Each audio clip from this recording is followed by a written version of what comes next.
That does not make Wayne Williams a murderer because I say somebody is a street urchin. You know, come on, we're talking about murder. The fact is, I didn't kill anybody. ¿Quién iba a pensar que una posible audición para ser el nuevo Michael Jackson te podría costar la vida? Una cuestión que tal vez Wayne Williams podría responder. Él fue un fotógrafo, periodista, locutor de radio y que con el tiempo se volvió un productor musical con un sueño, crear la banda musical al estilo The Jackson 5. Sin embargo, nunca logró producir algo musicalmente. En cambio, sí logró producir alrededor de 30 homicidios. Esto en la ciudad de Atlanta, en Georgia, en Estados Unidos.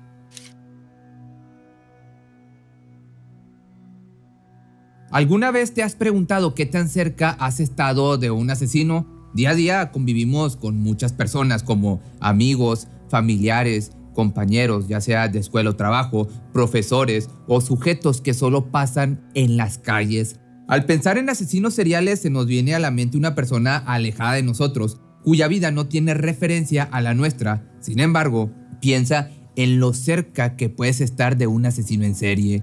Imagina que vives en Atlanta, Georgia, y cerca de esa familia, la cual es considerada una buena, la cual tiene buenos principios, así como valores, que lleva un estilo de vida modesta, donde la mujer Faye Williams es maestra de primaria y el hombre Homer Williams, un fotógrafo del diario Atlanta Daily World, y quienes tuvieron un hijo, Wayne Williams, el cual nació un 27 de mayo del año del 58.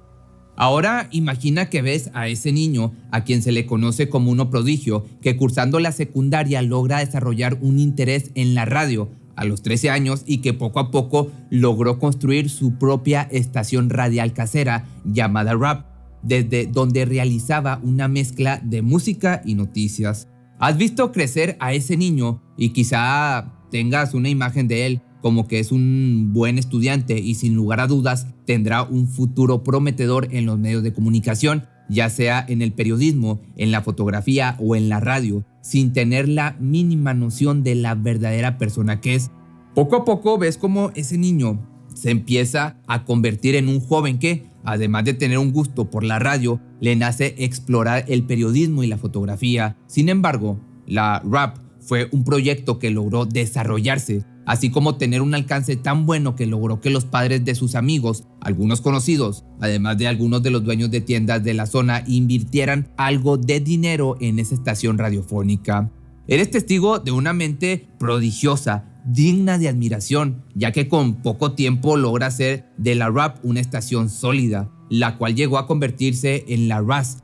Dicha estación logró posicionarlo como una celebridad en Atlanta. Sin embargo, es en ese mismo año, en el 73, que por culpa de una mala administración económica ves cómo ese sueño se cae, pero es así cuando se decide a explorar en el mundo del periodismo, matriculándose en la Universidad de Georgia, pero no llegó a concluir sus estudios en periodismo. Ahora ves cómo ese joven Wayne se reinventa trabajando en estaciones de radio, también como fotógrafo y reportero para medios locales, así como un emprendimiento freelance. Entre tantos trabajos estaba el de cazatalentos, ya que buscaba encontrar una banda de jóvenes talentosos, teniendo como máxima referencia a los Jackson 5. Imagina que un día vas paseando por el vecindario y ves a Wayne Williams acercarse a niños y que al cuestionar sus motivos te conteste que está haciendo audiciones para encontrar al nuevo Michael Jackson y lo tomas como algo sin importancia. De hecho, hasta le deseas suerte y sigues de largo. Tal vez esté haciendo su sueño realidad y con el de los niños aparte. Tiempo después comenzarás a oír que hay niños desaparecidos, pero no le tomas tanta importancia e incluso le echas la culpa a los que tienen mala pinta. Al leer la noticia de que encontraron un cuerpo el cual fue asesinado por asfixia y de manera hipotética sientes como la sangre bombea muy lento y la desesperación incrementa. Tal vez viste la cara de tu asesino u oíste su voz, quizá viste recuerdos de tu vida pasar. Gratos o no, eso ya queda a la imaginación. Esto para ti que lo oyes puede quedar en una mera imaginación. Sin embargo, para Jimmy Ray Payne, de 21 años, fue una realidad, al igual que John Porter, de 28 años, quien también fue asesinado por Wayne Williams. Dejando de lado la imaginación, varias personas habrían convivido con este fotógrafo que con el pasar del tiempo se convirtió en un cazatalentos y después se descubriría que es un asesino en serie. Incluso hubo niños que recibieron clases de su madre y que llegaban a frecuentar. Fue a mediados de 1979 que se comenzaron a dar los casos, los cuales se vieron vinculados entre sí. Sin embargo, quedan muchas dudas de si en realidad se trató del mismo asesino, ya que había dos descripciones que no concordaban con el resto de las 22 víctimas. Piensa en Edward Terry Smith, un niño de 14 años cuya causa de muerte fue una bala en la espalda, en Louis Getter, de la misma edad, quien fue asesinado por asfixia, o en Eric Middlebrooks, también de 14 años, quien fue asesinado a causa de una golpiza brutal, quienes, así como William, tuvo un sueño que a los 13 años comenzó a construir. Ellos también lo tuvieron, su sueño, pero a diferencia de él, ellos no lo podrán cumplir.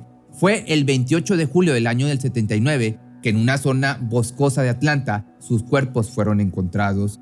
A partir de los asesinatos anteriores es que se comenzaron a desatar una lista de víctimas cuyo asesino no estaba en el radar de la policía. Incluso no se pensaba que hubiera relación alguna entre sí o inclusive un asesino serial en potencia. Lamentablemente, el 8 de noviembre se encontró el cuerpo de Yusuf Bell, quien en vida tenía 9 años. Un testigo mencionó que lo vio subirse a un automóvil color azul, esto cuando se dirigía a realizarle un favor a una vecina, el de ir a comprar tabaco.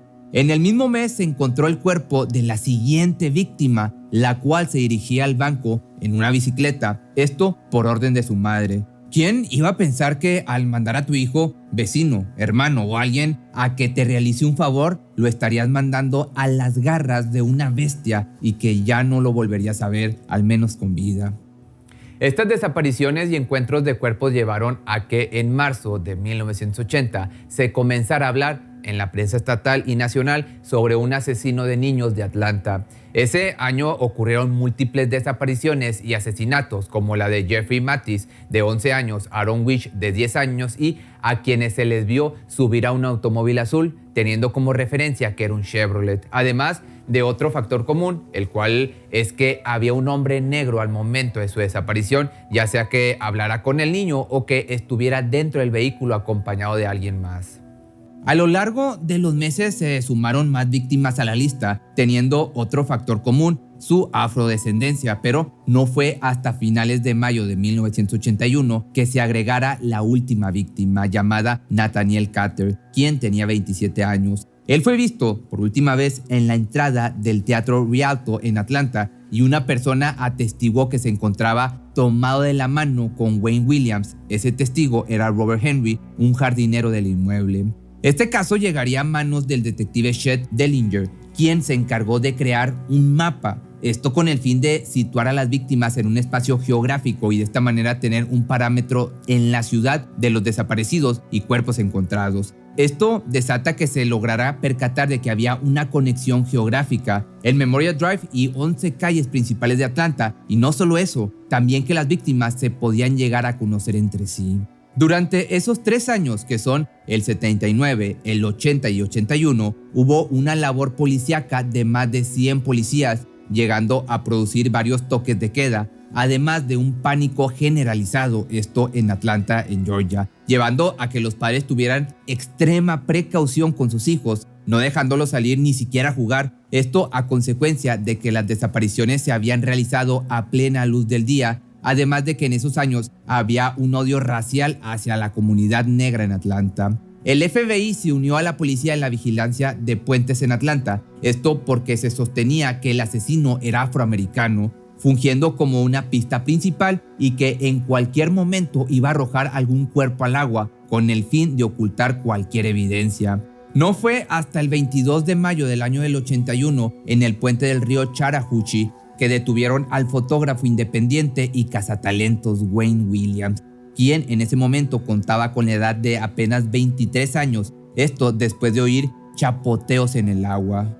Se comenzó a interrogarlo en el momento, pero él se defendió teniendo como coartada una entrevista que realizó con una joven mujer cantante, pero dicha fachada empezaba a desmoronarse al no encontrarse rastros de la mencionada mujer. Aunque cabe mencionar que 2 días después se encontró el cuerpo de Carter, esto a unos pocos metros de distancia, donde fue detenido e interrogado Williams. Se llegó a pensar que esta víctima era parte de la lista de cazatalentos y que esa noche se estaba deshaciendo del cuerpo, hipótesis que más tarde se confirmó.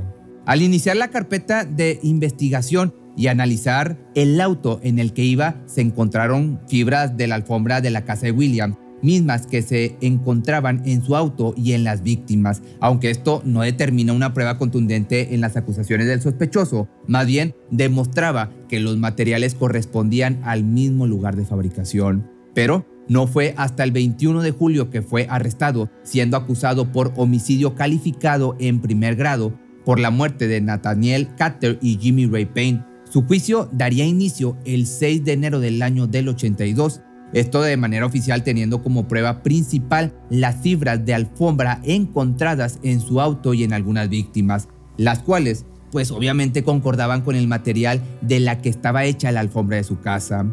Teniendo una duración de 5 meses, el juicio llegó a su fin, donde se comenzaron a atribuir diversos asesinatos, algunos con pruebas, otros por deducción y contexto. Aunque muchas víctimas sí fueron asesinadas por Wayne de manera confirmada, hay varias que no se tienen la certeza.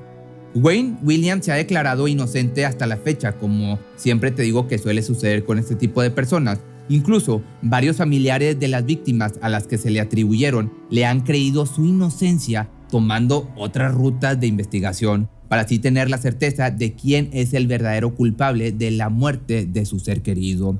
Los abogados de Wayne pusieron sobre la mesa la carta de la apariencia, ya que era un joven bajo de estatura y que apenas podía tener fuerza supuestamente, pero al ser interrogado sobre la sensación y sentimiento de horror al sujetar el cuello de sus víctimas y sentir cómo poco a poco terminaba con sus vidas, él respondió un no.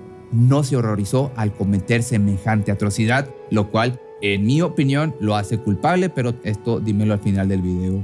Al darse a conocer y hacerse un caso público, los estadounidenses se impactaron y conmovieron ante los hechos, teniendo una alta sensibilidad. Es por esto que Frank Sinatra y Sammy Davis Jr. realizaron conciertos en honor a las víctimas. Asimismo, The Jackson 5 con Michael Jackson también ofrecieron un concierto. La participación de ellos es muy destacable, ya que Wayne buscaba, o al menos eso mencionaba, que quería crear los nuevos Jackson 5, siendo su, digamos, carnada para las futuras inocentes presas. Asimismo, diversos actores comenzaron a mostrar su solidaridad, esto portando un lazo color verde, como lo hizo Robert De Niro al recibir su premio Oscar, ganando la categoría a Mejor Actor. A la fecha, Wayne sostiene que es inocente y ante la insistencia de tal idea en el 2005 logró que el jefe de policía del condado de DeKalb reabriera la carpeta de investigación de 5 niños, pero un año después y a raíz de la presión recibida se cerró, ocasionando a su vez la renuncia del jefe de policía. Wayne Williams fue condenado finalmente a cadena perpetua.